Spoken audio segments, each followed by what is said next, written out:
제게는 가족보다 더 가깝다고 생각했고 제 인생이 끝날 때까지 평생 함께 할 줄 알았던 친구가 있습니다. 하지만 그런 친구에게 저는 결국 배신을 당하고 말았습니다. 친구와 저는 흔히 말하는 어릴 적부터의 친구 사이는 아니었지만 그 누구보다도 서로를 가장 잘 알고 가까웠다고 생각했고 또 의지했었던 사이였죠. 우선 저는 30대 초반이며 서울 토박이로 생활을 하고 있습니다. 그 친구를 처음 알게 된 지도 벌써 10년이 훌쩍 넘은 얘기죠. 친구를 처음 알게 되었을 때는 대학교 때 시절 알게 되었습니다. 처음 대학교를 가는 날 마치 학창시절처럼 낯선 사람들이 가득했죠. 그런데 제 옆자리에 앉았었던 그 친구는 제게 먼저 말을 건넸습니다. 자신은 어릴 때부터 제주도에서 자라서 낯선 환경이라 저에게 잘 부탁한다고 하더라고요. 그런데 저도 서울에 살았을 뿐이지 여기 있는 모든 게 다 낯설고 부담스러운데 이런 부탁을 하니 뭔가 부담스럽긴 했지만 반갑기는 하더라고요. 근데 그 친구의 성격은 그렇게 타고난 사람이었죠. 처음 보는 사람에게도 아무렇지 않게 다가가는 그런 성격의 친구였습니다. 그때 당시에는 저도 너무 부담스러운 자리였기에 말을 걸어주니까 고마웠습니다. 제게는 낯선 환경에서 도움이 돼주었던 친구였죠. 그 친구와 저는 어떻게 보면 아무도 모르는 낯선 사람들 가운데 처음으로 친구가 된 셈이었습니다. 그래서 같이 많은 시간을 함께 붙어 다녔고 결국 동아리까지 같이 들어가게 되었습니다. 지금은 그렇지 않겠지만 제가 대학교 생활을 할 때만 해도 특정 동아리는 마치 군대 마냥 군기가 엄청 강했습니다. 저는 동아리 활동은 취미라는 생각이 강했었고 언제든지 그만두면 그만이지라는 생각이 있었습니다. 하지만 그때 당시 제가 그 동아리에 들어가게 된 이유가 있었죠. 왜냐하면 지금의 제 아내가 그때 제가 짝사랑했었던 여자였습니다. 대학교에 오자마자 반했던 여자였죠. 저희 학과 특성상 대부분 남자들이어서 그런지는 모르겠지만 제 아내는 그때 당시에 몇 명 안 되는 여자들 중에서도 아주 인기가 많았죠. 지금에서야 하는 말이지만 저 말고도 고백을 많이 받았다고 했던 걸 들었습니다. 아무쪼록 저는 신입생 한영회에서 제 아내를 처음 만나게 되었고 예쁜 외모에 밝고 털털한 성격에 첫눈에 반하게 되었습니다. 그래서 가까이 지내고 싶었고 매일 같이 보고 싶었죠. 하지만 평상시에 마주치고 싶어도 잘 보이지가 않더라고요. 그래서 저는 도대체 왜 잘 보이지가 않나 싶어서 원인을 찾아봤습니다. 알고 보니 제 아내는 학과 생활보다 동아리에 더 뜻이 깊었던 건지 수업 시간 외에는 늘 동아리에 있더라고요. 그래서 잘 보이지 않는 이유가 동아리 때문인 걸 알게 된 후 저는 그 동아리에 가입을 하게 되었습니다. 근데 제 친구도 제가 가입한 동아리를 따라서 가입하더라고요. 그때는 단순히 저를 따라서 가입한 걸로만 알고 있었습니다.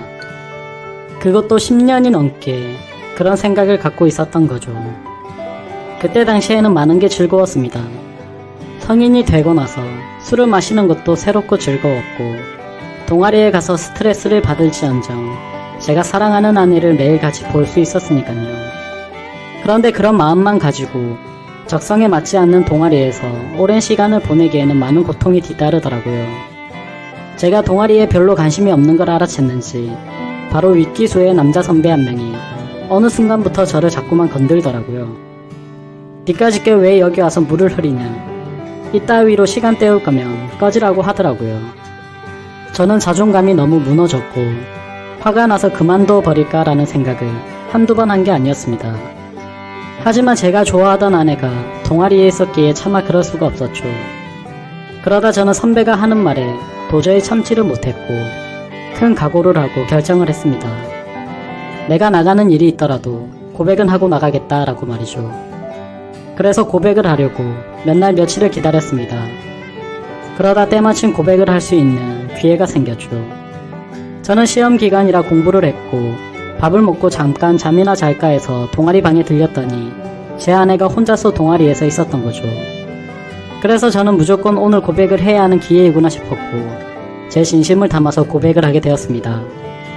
하지만 그 말을 듣더니 곧장 아내는 장난치지 말라며 저의 고백을 거절했었죠. 그래서 저는 장난으로 하는 말이 아니고 당신 때문에 관심도 없는 동아리에 가입까지 했다고 말했습니다. 그러자 아주 오랫동안 깊은 생각에 잠겨서 고민을 하더라고요. 그러면서 자신은 고민할 게 있다면서 생각을 해보고 대답을 해준다고 했습니다. 그날로부터 일주일 정도를 기다렸습니다. 제 아내는 저의 고백을 받아주게 되었고 저희는 교제를 시작하게 되었죠. 그 이후 저는 동아리를 탈퇴하려고 했지만 여자친구가 여기에 있는데 다른 남자들이 찝쩍거릴 것 같아서 결국 끝까지 버텼었죠. 하루하루가 행복했었고 대학교를 오기 잘했다고 생각했습니다. 첫눈에 반했던 여자와 연애를 하게 되었고 평생을 함께 할 만큼 마음의 단짝이라고 생각되는 그런 절친한 친구가 생겼으니까요. 저와 아내는 자연스럽게 친구도 함께 자주 다니게 되었습니다. 그러다 결국 저는 군대를 가게 되었고 친구는 미국에서 출생만 한 미국 시민권자였기에 군대를 면제받게 되었죠. 저는 친구에게 말했습니다. 여친에게 다른 남자들이 절대로 찝쩍거리지 못하게 잘 부탁한다고요. 그러자 친구는 그런 걱정은 하지 말라며 건강히 잘 다녀오라고 했고 저는 그렇게 군대를 가게 되었습니다. 제 아내에게는 정말 미안하고 고마웠습니다. 서로 만나게 된 지 1년밖에 안 됐을 때 혼자 내버려 두고 가야 했기 때문이죠. 그리고 인연은 한결같은 마음으로 저를 기다려주는 모습에 제가 평생 책임을 져야겠다고 생각을 했습니다. 그렇게 저와 아내는 군대를 다녀온 시간을 포함해서 5년이라는 길다면 긴 시간 동안 교제를 하게 되었고 곧바로 결혼을 하게 되었습니다. 그리고 나서 제 친구는 제가 결혼을 한 뒤로 자신의 고향인 제주도로 다시 돌아가게 되었죠. 친구는 제주도로 돌아가게 된 후에 부모님의 지원을 받아서 해양 레저숍을 운영하더라고요. 그렇게 사업을 성공적으로 이룬 친구는 젊은 나이에 억대가 넘는 연봉으로 성공한 삶을 이루었고 저는 그저 그런 평범한 직장에 취직을 하게 되었습니다. 그렇게 친구는 1년에 한 번 정도씩 얼굴을 보게 되었죠. 하지만 너무 친했던 친구라서 아주 오랜만에 보더라도 어제 만난 듯이 전혀 거리낌이 없었고 저희는 늘 그렇듯 우정을 다져가고 있었습니다. 그러다 얼마 전 친구는 이번에 비즈니스상 미팅이 있어서 서울로 온다고 하더라고요. 반가운 마음에 아내의 허락도 구하지 못한 채 저희 집으로 꼭 오라고 말했습니다. 막상 말하고 나서 끊고 나니 아차 싶더라고요. 그래서 아내에게 어렵게 말을 했죠. 성원이가 다음 주에 서울 올라와서 집으로 오라고 했는데 괜찮아? 라고 하자 아내는 잠깐 멈칫하더니 응 그럼 괜찮지? 라고 대답을 하더라고요. 저는 아내가 이해를 해줘서 다행이구나 싶었습니다. 며칠이 지난 뒤 친구는 서울로 올라오게 되었고 일을 마치고 저희 집으로 찾아왔습니다. 아내는 친구에게 간단히 인사를 하고는 술상을 차리러 갔고 친구와 저는 오랜만에 만나서 시간 가는 줄도 모르고 술자리를 가지게 되었죠. 그렇게 한창 술을 마시고 자고 일어났더니 친구는 여전히 잠을 자고 있었고 저는 늦잠을 자버리는 바람에 정신없이 출근을 했습니다. 그리고 나서 퇴근을 하고 집으로 들어갔더니 친구와 제 아내가 마주 앉아서 밥을 먹고 있더라고요. 저는 친구에게 내려간 줄 알았더니 아직 안 갔어? 라고 묻자 친구는 아직 일이 덜 끝나서 며칠만 더 있다가 간다고 하더라고요. 그러자 아내는 서울에 아는 사람도 없고 여기에 친구가 있는데 굳이 딴 데 가지 말고 저희 집에서 머물러도 된다고 말하더군요. 친구는 너무 민폐가 아니냐며 괜찮냐고 하는데 뭐라고 하겠습니까? 아내도 괜찮다고 하는데 친구가 되어가지고 다른 데 가서 자라고 할 수도 없었죠. 저도 네가 괜찮으면 여기에서 지내도 된다고 했고 친구는 곧바로 고맙다고 대답을 했습니다. 아내는 저도 앉아서 같이 밥 먹자며 밥을 차려주는데 뭔가 기분이 이상하더군요. 열심히 일하고 집에 들어왔더니 아무리 친한 친구라지만 아내와 단둘이서 밥을 먹고 있다는 게 찜찜했습니다. 하지만 제가 너무 과하게 생각하는 건 아닌가 싶어 그냥 그러려니 할 수밖에 없었죠. 옷을 갈아입고 식탁에 앉으니 비싼 한우가 놓여져 있었고 온갖 음식이 푸짐히 차려져 있더라고요. 저는 아내에게 이게 뭐냐고 묻자 친구가 대답하더라고요. 제 아내가 먹고 싶어 해서 아까 같이 장 보다가 자기가 샀으니 부담 갖지 말아달라고 했습니다. 그래서 둘이 같이 장도 보러 갔다 왔냐고 묻자 친구는 술도 깨고 산책도 할 겸 같이 다녀왔다고 하더군요. 아무리 친한 친구라도 그렇지 이건 아니다 싶었고 그때부터는 기분이 좋지가 않았습니다. 그리고는 그날은 평소에 술은 입에도 대지 않던 아내도 합세하여 셋이서 술을 마시게 되었죠. 어느 정도 술이 들어가자 갑자기 아내는 친구에게 온갖 칭찬을 하더군요. 어떻게 너는 나이가 먹어도 아직도 예전 그 모습 그대로냐며 섬에 살아서 그런지 피부도 까무잡잡한 게 왜 이렇게 몸이 좋냐며 묻더라고요. 그러자 친구는 만져볼래? 하면서 힘을 주더니 그걸 또 만져보고 아내는 좋다고 웃더라고요. 그때부터는 그냥 기분이 더러웠습니다. 남편을 옆에 두고 이것들이 무슨 짓거리인가 싶었죠. 저는 조용히 술만 마셔댔고 친구와 아내는 약간은 제 눈치를 본 건지 화제거리를 돌리더군요.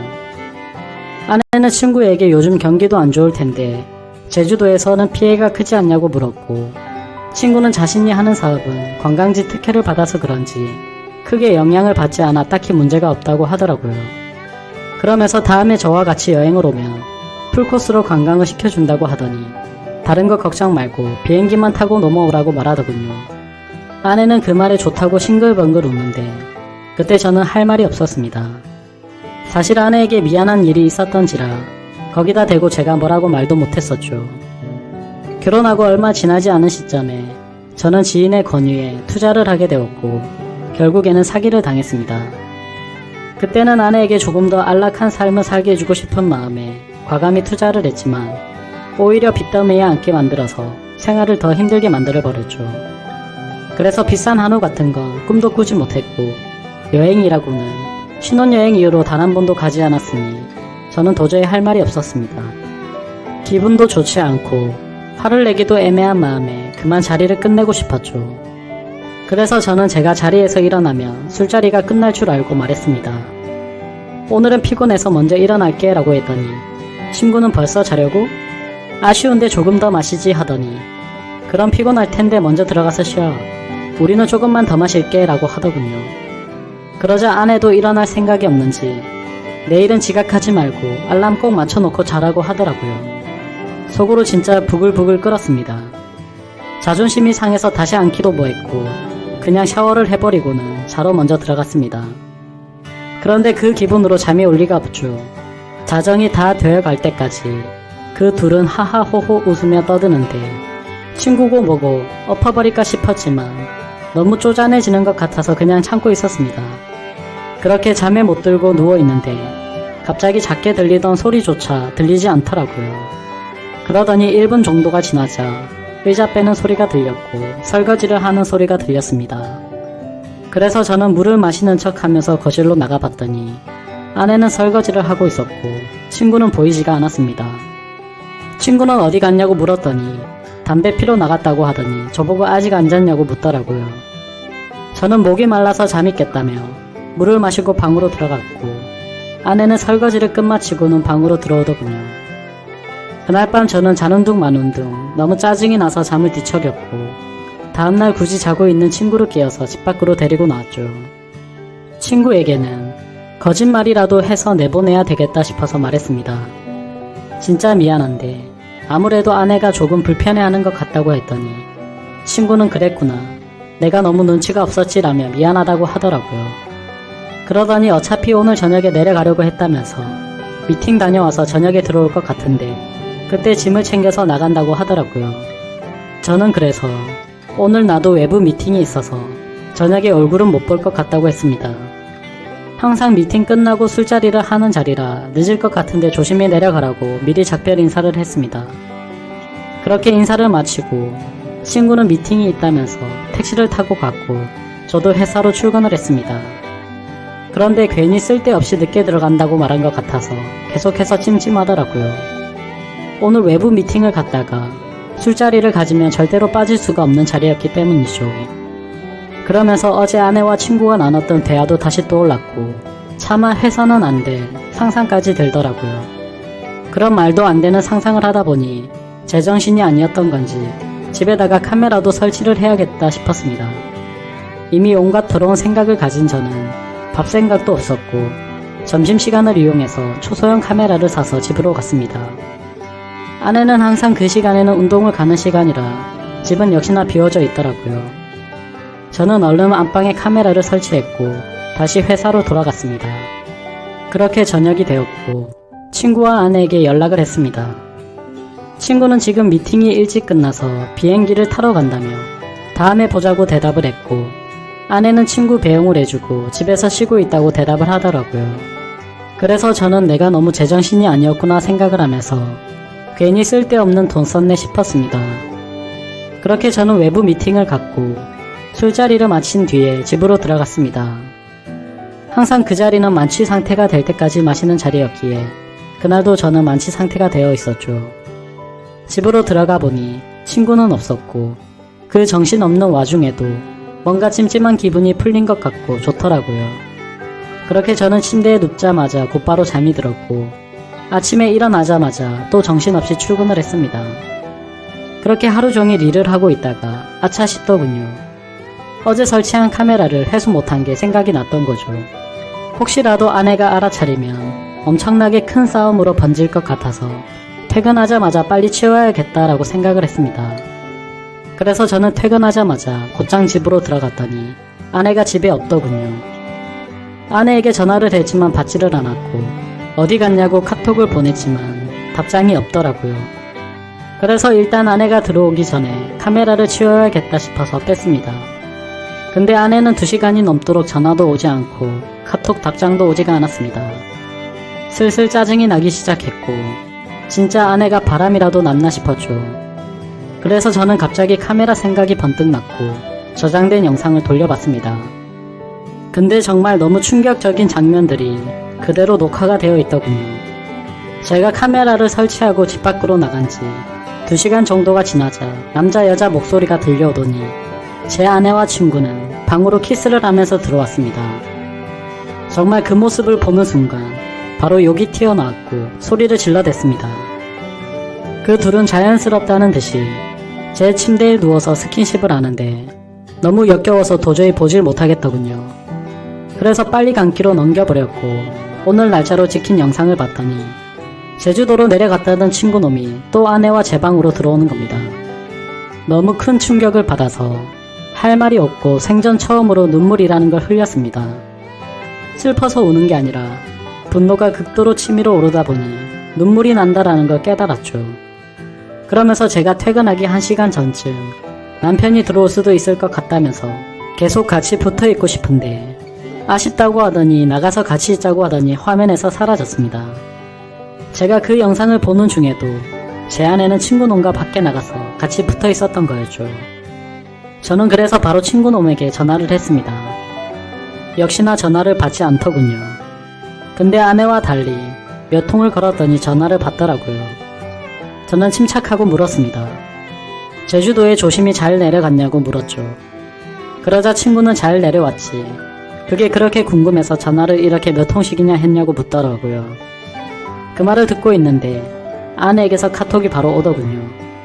친구랑 오랜만에 만나서 영화를 보고 있다고 거짓말을 아주 자연스럽게 하더라고요. 카톡을 보자마자 더 이상 저는 분노를 참을 수가 없었고 곧바로 욕을 했고 소리를 질렀습니다. 네가 내 친구라는 놈이 어떻게 내 아내랑 바람을 필 수 있냐고 했죠. 그놈은 당황하면서 무슨 소리냐며 무슨 근거로 그런 말도 안 되는 소리를 하냐고 하더라고요. 저는 그래서 내가 전에 집에 도둑이 들 것 같아서 카메라를 설치해놨는데 이건 몰랐냐고 욕을 하니까 갑자기 아무 말이 없더니 전화를 끊더군요. 아내도 곧바로 카톡이 더 이상 오지 않았고 2명 다 전화며 카톡이며 제 연락을 무시하고 받지를 않고 폰을 꺼버렸습니다. 이게 바로 며칠 전에 벌어진 말도 안 되는 상황입니다. 어떻게 이런 일이 벌어질 수가 있는지 너무 충격적이어서 말도 제대로 나오지를 않았습니다. 이미 장인 장모님께 연락해서 있는 사실 그대로를 말한 상태이고요. 더 웃긴 건 친구놈은 죄다 거짓말 투성인 정신나간 놈이었습니다. 친구놈이 운영하고 있다는 해양 레저숍의 연락처를 알아내서 전화를 해보려고 하니 전화가 되지 않더라고요. 그래서 저는 로드뷰를 이용해서 그 위치를 찾아냈고 근처에 있는 가게에 연락을 해서 물어봤습니다. 정말 죄송한데 제가 급한 일이 있어서 그런데 그쪽 옆에 있는 해양 레저숍 혹시 문을 열었냐고 했더니 이미 폐업을 한 지 몇 달이 됐다고 하더라고요. 그리고 너무 답답한 마음에 대학 시절 같이 알던 친구에게 연락을 했더니 결국 설마 있는데 그 둘이 사고를 칠 것 같더니 일을 냈구나 라고 말하더군요. 무슨 일이냐고 물어보니 제가 군대에 갔을 때도 이 둘은 매일 같이 붙어 다녔다고 하더라고요. 그래서 주변에서 이상하게 보긴 했지만 딱히 스킨십을 하고 이랬던 건 아니었고 제가 있을 때도 셋이서 자주 다녔기에 그냥 친구 사이로 같이 다니는구나 했답니다. 도대체 어떻게 사람이 이렇게 거짓말을 아무렇지 않게 할 수가 있을까요? 아내는 그 친구놈의 재력이 부러워서 정신이 나갔던 건지 아니면 대학 시절부터 그놈에게 마음이 있었던 건지 알 수가 없고 이제는 알고 싶지도 않네요. 아무튼 이것들을 용서할 생각은 절대로 없고 연락이 되는 대로 곧바로 모든 사실을 알려주고는 이혼을 하려고 합니다. 혹시라도 더 큰 복수를 할 수 있는 그런 방법은 없을까요? 정말 손이 덜덜 떨리고 너무 열이 받아서 속 시원하게 복수를 하고 싶은 심정입니다. 너무 흥분해서 쓴 글이라 엉망진창인데 읽어주셔서 감사합니다.